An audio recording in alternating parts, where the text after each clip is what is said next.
नमस्कार दोस्तों। भारत और साउथ अफ्रीका एक बार फिर आमने सामने आ रही है, लेकिन इस बार मुकाबला सिर्फ जीत या हार का नहीं है, बल्कि प्रतिष्ठा, भविष्य और चयन की परीक्षा है। 3 मैचों की वनडे सीरीज का आगाज रविवार को 30 नवंबर से हो रहा है। पहला मुकाबला खेला जाएगा रांची के JSCA इंटरनेशनल स्टेडियम में और यह मैदान एक सीरीज की कहानी लिखने में अहम भूमिका निभाने वाला है। टेस्ट सीरीज में 0-2 से क्लीन स्वीप होने के बाद टीम इंडिया की नज़रें अब वनडे में बदला लेने पर रहेगी। यह सीरीज भारतीय टीम के लिए खुद को दोबारा साबित करने का मौका है। मैच की बात करें तो पहला वनडे रविवार को 30 नवंबर को खेला जाएगा। मैच भारतीय समय अनुसार 1:30 पर शुरू होगा, जबकि टॉस के लिए दोनों कप्तान ठीक 1 बजे मैदान पर उतरेंगे। इस सीरीज में भारतीय टीम एक नए कप्तान के साथ उतर रही है, क्योंकि नियमित कप्तान शुभमन गिल चोटिल है और उपकप्तान श्रेयस अय्यर भी नहीं है। इन दोनों की गैरमौजूदगी में टीम इंडिया की कमान सौंपी गई है KL राहुल को। मैच से पहले प्रेस कॉन्फ्रेंस में पहली बार कप्तान के रूप में KL राहुल ने मीडिया के सामने आए और उन्होंने कई बातों का खुलासा किया। राहुल ने साफ तौर पर कहा कि वह पूरे वनडे सीरीज में मिडिल ऑर्डर पर बल्लेबाजी करेंगे और छठे नंबर पर उतरेंगे। इस बयान से साफ है कि टीम मैनेजमेंट टॉप ऑर्डर को स्थिरता रखना चाहता है और खुद कप्तान जिम्मेदारी लेकर बीच के ओवरों में बल्लेबाजी करेंगे। इसके अलावा विकेट कीपिंग को लेकर बड़ी बातें सामने आई है। राहुल ने कहा है कि ऋषभ पंत अगर प्लेइंग 11 में होते तो वही विकेट कीपिंग करेंगे और उन्होंने यह भी माना है कि पंत एक बल्लेबाज के तौर पर भी खेल सकते हैं, लेकिन प्लेइंग 11 का हिस्सा होने पर भी ग्लव्स उन्हीं के हाथों में होंगे। इस सीरीज में 2 खिलाड़ियों की वापसी पर भी नजरें होगी। पहला नाम ऋषभ पंत, जो चैंपियन ट्रॉफी के बाद दोबारा वनडे टीम में लौटे हैं। दूसरा नाम ऋतुराज गायकवाड़, जो लगभग 2 साल बाद वनडे फॉर्मेट में वापसी कर रहा है। KL राहुल ने यह भरोसा जरूर दिखाया है कि इस सीरीज में ऋतुराज गायकवाड़ को मौका मिलेगा, भले ही पहला मैच हो या उसके बाद के मुकाबले हो। अब अगर पूरी भारतीय स्क्वाड पर एक नज़र डालें तो टीम अनुभव और युवा जोश का संतुलन दिखाता है। तो चलिए देखते हैं भारतीय टीम का पूरा स्क्वाड।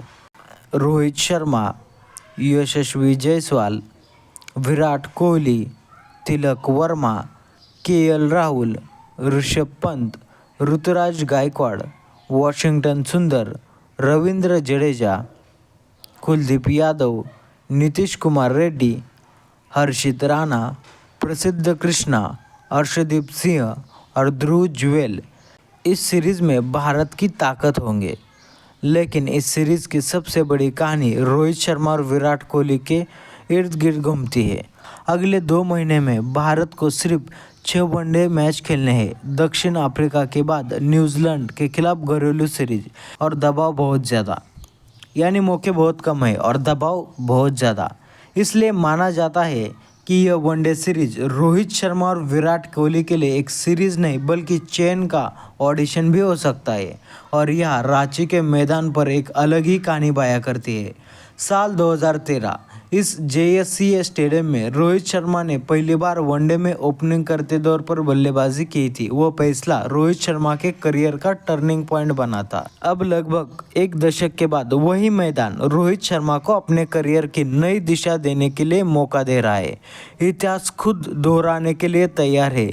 बस सवाल ये है, क्या रोहित शर्मा को मौका फिर से पकड़ पाएंगे या नहीं। विराट कोहली के लिए भी यह सीरीज बेहद अहम है। बड़े मैचों में प्रदर्शन और निरंतरता और उनके चयन पर बड़ा पैमाना होगा। नज़रें सिर्फ खिलाड़ियों पर नहीं बल्कि कोच गौतम गंभीर पर भी होगी। टेस्ट सीरीज में भारत 0-2 के हार के बाद गंभीर आलोचना के घेरे में है। भले ही उनका कॉन्ट्रैक्ट 2027 तक सुरक्षित है, लेकिन इस वनडे सीरीज में उनके सामने टीम को दिशा और रणनीति साफ करने का मौका है।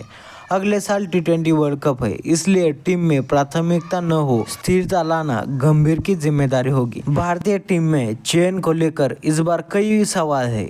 जसप्रीत बुमराह और मोहम्मद सिराज को आराम दिया गया है, जबकि शुभमन गिल और श्रेयस अय्यर चोटिल है। ऐसे में मिडिल ऑर्डर और गेंदबाजी दोनों बड़ी चुनौती बन सकते हैं। क्या वाशिंगटन सुंदर को ऑलराउंडर के तौर पर लगातार मौका मिलेगा या फिर नीतीश कुमार रेड्डी अपना दाव मजबूत करेंगे?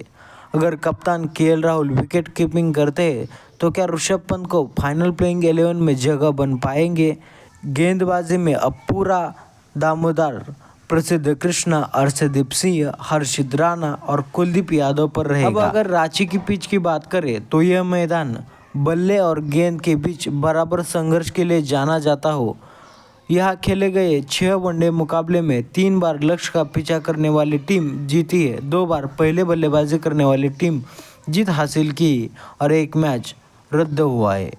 नई गेंद से तेज गेंदबाजों के लिए शुरुआत मदद मिल सकती है, लेकिन जैसे जैसे आगे बढ़ेगा स्पिनर की भूमिका अहम हो जाएगी। यहाँ पहली पारी का औसतन स्कोर 260 से 265 तक होता है, तो मौजूदा समय में हिसाब से थोड़ा कम माना जाता है, लेकिन अगर कोई टीम 300 से अधिक रन बना लेती है तो ये मुकाबला बेहद रोमांचक बन जाता है। टॉस जीतने वाली टीम यह अक्सर गेंदबाजी करना पसंद करती है, खासकर दोपहर के मैचों में। अब साउथ अफ्रीका की बात करें तो टेस्ट सीरीज जीतने के बाद यह टीम का जबरदस्त आत्मविश्वास है। हालांकि कगिसो रबाडा और एंड्रियन नॉर्कियो इस सीरीज में नहीं खेलेंगे। स्पिन विभाग में केशव महाजन धीमी पेच पर भारत के लिए खतरा बन सकते हैं। वही बल्लेबाजी में क्विंटन डी कॉक, टेम्बा बबुआ टीम को मजबूत कड़ी बनते हैं। मैच देखने की बात करें तो भारत और साउथ अफ्रीका के बीच पहला one day live telecast star sport network पर होगा। ऑनलाइन लाइव स्ट्रीमिंग जियो हॉटस्टार ऐप और वेबसाइट पर उपलब्ध रहेगी, जबकि डीडी स्पोर्ट पर यह मुकाबला बिल्कुल मुफ्त देखा जा सकता है। तो दोस्तों, यह मुकाबला सिर्फ वनडे मैच नहीं, ये भविष्य का फैसला है, रणनीति की परीक्षा है और दबाव में खुद को साबित करने का मौका है। आपको क्या लगता है, भारत टेस्ट की हार का बदला ले पाएगा? क्या रोहित शर्मा और विराट कोहली एक बार फिर बड़ा धमाका करेंगे? कमेंट में ज़रूर बताइएगा। अगर वीडियो पसंद आए तो लाइक, शेयर और चैनल को सब्सक्राइब करना ना भूलिएगा।